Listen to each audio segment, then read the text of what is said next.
আসসালামু আলাইকুম দর্শক, তুলসী গ্যাবার্ড নামটির সঙ্গে আমরা নিশ্চয়ই এর মধ্যে বেশ পরিচিত হয়ে উঠেছি। যুক্তরাষ্ট্রের জাতীয় গোয়েন্দা সংস্থা পরিচালক ডোনাল্ড ট্রাম্প প্রশাসনের উপরে যার প্রচ্ছন্ন প্রভাব, পাশাপাশি ভারতের প্রতি তার যে সহানুভূতিশীলতা, সেটিও আমাদের সামনে পরিষ্কার হয়েছে এবং সেই জায়গা থেকে বাংলাদেশের রাজনীতিতে তার নামটা এখন উচ্চারিত হচ্ছে। স্পষ্টভাবে বলতে গেলে বর্তমান অন্তর্বর্তী সরকারের জন্য তিনি একটি আতঙ্কের নাম, এমন অভিমত অনেকের। তুলসী গ্যাবার্ডের পাশাপাশি আরও একটি নাম এর মধ্যে আলোচনায় উঠেছে এবং একইভাবে বর্তমান অন্তর্বর্তী সরকারের জন্য বিপজ্জনক তিনি হতে পারেন, এমনটি অনেকে মন্তব্য করছেন। কে এই লরা লোমারের যে এক্স হ্যান্ডেল অ্যাকাউন্ট রয়েছে, সেখানে তার পরিচিতি হিসেবে রয়েছে তিনি একজন ফ্রিল্যান্স জার্নালিস্ট, এর সাথে আরও অনেক পরিচয় রয়েছে। তবে তিনি একজন মার্কিন উগ্র ডানপন্থী রাজনীতিক এবং ডোনাল্ড ট্রাম্প প্রশাসনের উপরে তার যথেষ্ট প্রভাব।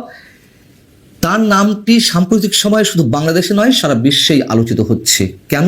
3-4 দিন আগে তার সঙ্গে বিশেষ বৈঠকের পর ডোনাল্ড ট্রাম্প জাতীয় নিরাপত্তা কাউন্সিলের, যুক্তরাষ্ট্রের ন্যাশনাল সিকিউরিটি কাউন্সিলের উচ্চ পদস্থ 6 কর্মকর্তাকে বরখাস্ত করেছেন। আপনাদের নিশ্চয় মনে থাকার কথা, এর আগে সাংবাদিকদের ডোনাল্ড ট্রাম্প এমন মন্তব্য করেছিলেন যে যেই বিশ্বাসঘাতক হিসেবে চিহ্নিত হবেন তাকে বরখাস্ত করা হবে, তিনি প্রশাসনের যে স্তরেই থাকুন না কেন। কদিন আগে এই যে মার্কিন উচ্চপদস্থ কর্মকর্তা যাদেরকে বহিষ্কার করা হয়েছে, তাদের একটি গ্রুপ কল, সিগনালে একটি গ্রুপ কলের কথোপকথন ফাঁস করেছেন লরা লোমার, যেখানে একজন বিশেষ ব্যক্তির নাম এসেছে। কেন লরা লোমার বাংলাদেশের রাজনীতি আলোচিত এবং বর্তমান অন্তর্বর্তী সরকারের জন্য আতঙ্কের, সেটি একটু বোঝানোর চেষ্টা করছি। ওই 6 কর্মকর্তার একজন হচ্ছেন অ্যালেক্স ওং, জাতীয় নিরাপত্তা পরিষদের উপদেষ্টা। তার বাবা মা চীনা নাগরিক, যুক্তরাষ্ট্রের অভিবাসী, যুক্তরাষ্ট্রেই অ্যালেক্স ওং এর জন্ম এবং তিনি তার যোগ্যতার ভিত্তিতে যুক্তরাষ্ট্রের ন্যাশনাল সিকিউরিটি কাউন্সিলের উপদেষ্টা দায়িত্ব পর্যন্ত পৌঁছে গেছেন। এখন এই অ্যালেক্স ওং এর সঙ্গে আমাদের সরকারের একটি যোগাযোগ গড়ে উঠেছিল। যেই অ্যালেক্স ওং ওই কথোপকথনে, সিগন্যালের ওই কথোপকথনে এরকম মন্তব্য করছেন যে তিনি কখনোই ডোনাল্ড ট্রাম্পের প্রতি অনুগত নন এবং কখনোই তিনি আনুগত্য প্রকাশ করতে পারবেন না ডোনাল্ড ট্রাম্পের প্রতি, অর্থাৎ তিনি প্রচণ্ডভাবে ডোনাল্ড ট্রাম্প বিরোধী। এই কথা শুনলে কি আর ডোনাল্ড ট্রাম্প বসে থাকেন? সেই অ্যালেক্স ওং এর সঙ্গে আমাদের সরকারের একটি যোগাযোগ গড়ে উঠেছিল, যার প্রমাণ সরকারেরই একটি ফেসবুক পেজে রয়েছে। আমাদের চিফ অ্যাডভাইজারের একটি অফিসিয়াল পেজ, যেটির নাম হচ্ছে চিফ অ্যাডভাইজার জিওবি। এই অ্যাকাউন্টে গত 2 এপ্রিল একটি পোস্ট করা হয়। কি ছিল সেই পোস্ট? সেখানে লেখা রয়েছে, মার্কিন উপজাতীয় নিরাপত্তা উপদেষ্টা অ্যালেক্স ওং বুধবার সন্ধ্যায় প্রধান উপদেষ্টার হাই রিপ্রেজেন্টেটিভ উচ্চ প্রতিনিধি ডক্টর খলিলুর রহমানের সঙ্গে টেলিফোনে বৈঠক করেছেন।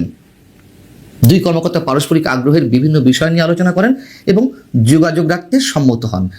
নতুন মার্কিন প্রশাসন ও বাংলাদেশের অন্তর্বর্তী সরকারের মধ্যে এটি এখন পর্যন্ত সর্বোচ্চ পর্যায়ের যোগাযোগ।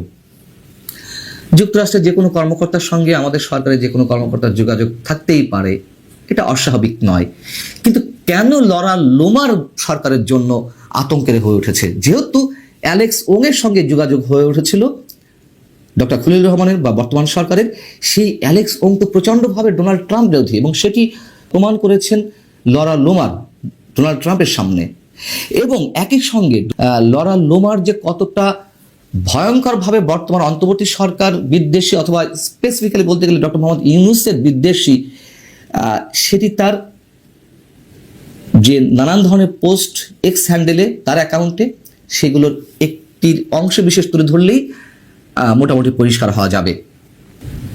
লরা লোমার গত 31শে মার্চ তার এক্স হ্যান্ডেলে একটি পোস্ট দিয়েছিলেন একটি বিশেষ বিষয়কে কেন্দ্র করে। সেটি হচ্ছে, আপনারা জানেন যে গত জুলাই আগস্ট আন্দোলনে যেই নারীরা সাহসী ভূমিকা পালন করেছেন শেখ হাসিনা বিরোধী আন্দোলনে, তাদেরকে বিশেষ সাহসিকতার জন্য বিশেষ একটি পুরস্কার, ম্যাডেলিন অলব্রাইট অনারারি গ্রুপ পুরস্কার,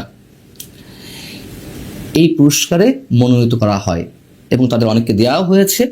সেটিকে কেন্দ্র করে লরা লোমার তার এক্স হ্যান্ডেলে লিখছেন যে মার্কিন পররাষ্ট্র দপ্তর বাংলাদেশে ইসলামিক সন্ত্রাসী গোষ্ঠী হিজবুত তাহরির সদস্যদের সাথে বাংলাদেশে রঙিন বিপ্লব বা কালার রেভলিউশন তৈরির জন্য ইউএসএইডের অর্থায়নে পরিচালিত একদল ইসলামপন্থী মহিলা বা নারী প্রতিবাদকারীকে পুরস্কার দিতে যাচ্ছে এবং এই বিষয়টি যুক্তরাষ্ট্রের পররাষ্ট্রমন্ত্রী মার্কো রুবিও এবং ফার্স্ট লেডি মেলানিয়া ট্রাম্পকে বিব্রত করতে যাচ্ছে।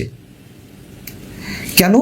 তিনি বলছেন যে ম্যাডেলিন অলব্রাইট অনারারি গ্রুপ পুরস্কার তো দেওয়া হয় বিশ্বের বিভিন্ন জায়গায় যারা ব্যতিক্রমী শক্তি, সাহস এবং নেতৃত্ব প্রদর্শন করেন, কিন্তু বাংলাদেশে এই নারীদেরকে কেন এই পুরস্কার দেওয়া হবে? এটি তার বক্তব্য।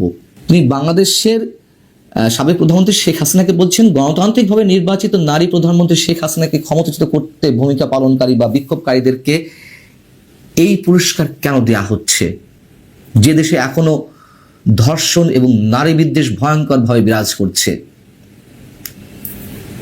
এবং শেখ হাসিনার ভয়ঙ্কর প্রশংসা করছেন তিনি। তিনি বলছেন শেখ হাসিনার সময় বাংলাদেশের নারীদের জন্য নিরাপদ ছিল এবং এখন এটি এই অঞ্চলের ধর্ষণের রাজধানী। তিনি একথাও বলছেন যে শেখ হাসিনাকে ক্ষমতাচ্যুত করার কয়েকদিন পর ক্লিন্টন ফাউন্ডেশনের একটি অনুষ্ঠানে বাংলাদেশের নতুন নেতা ডক্টর মোহাম্মদ ইউনূস নির্বাচিত সাবেক প্রধানমন্ত্রী শেখ হাসিনাকে উৎখাতের মাস্টার মাইন্ড হিসেবে মাহফুজ আলম নামে একজনকে পরিচয় করিয়ে দেন, যিনি আন্তর্জাতিক ইসলামী সন্ত্রাসী সংগঠন হিজবুত তাহরির একজন সদস্য। লরা লোমার আরও বলছেন, ডক্টর ইউনূস জামাত ইসলামীকেও সমর্থন করেন, যারা আরেকটি ইসলামী সন্ত্রাসী গোষ্ঠী। এই দলটিও শেখ হাসিনাকে ক্ষমতাচ্যুত করতে পুরস্কার পাওয়া মহিলা ছাত্র বিক্ষোভকারীদের সাথে কাজ করেছে।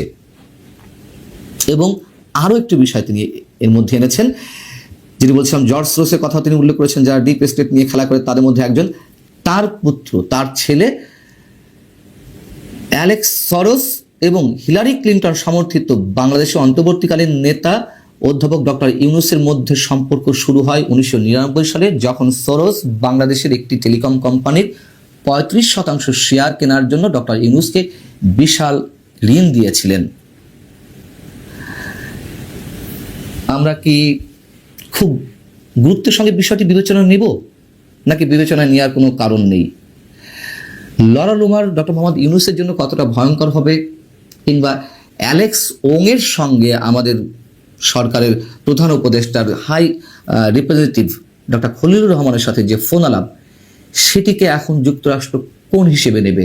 যেহেতু অ্যালেক্স ওং প্রচণ্ডভাবে ডোনাল্ড ট্রাম্প বিরোধী, তার সঙ্গে কেন সরকার যোগাযোগ করছিল, বাংলাদেশ সরকার, সেই বিষয়গুলোতে যদি তারা বিবেচনায় নেয়, তাহলে লরা লোমারের যেই অবস্থান, সেখান থেকে অনেক কিছু আগামী দিনে